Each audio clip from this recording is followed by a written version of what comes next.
يتكلم هيموت. لا يا باشا، شكرا يا سياده الرئيس.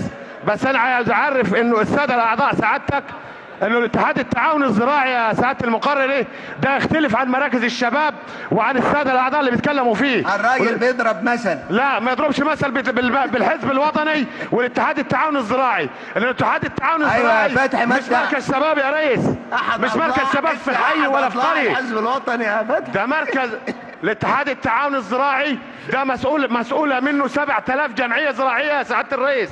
كل قريه منوط بيها وحده جمعيه محليه ب 7000 جمعيه زراعيه. خلينا بالقانون، خلينا بالقانون.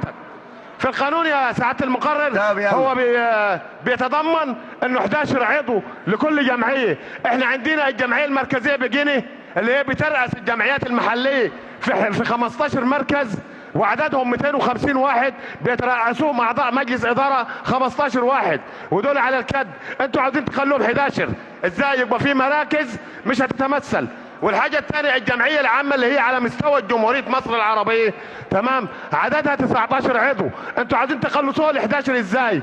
تمام. الاتحاد التعاون الزراعي المركزي عدد مجلس اداراته 107، عايزين تخلوهم ازاي 11 وازاي عضو؟ من لا نيجي من حيث المبدا موافق ولا غير موافق؟ غير موافق وادعو الاعضاء. طيب خلاص بعدين هنيجي للمواد يا سيد فتحي. الرئيس ما اللجنه الاقتصاديه انها تعد قانون بالتعاون الزراعي ان كانوا قاصدين يا فتحي دي الدكتاتوريه بتاعتك بطلها يا فتحي.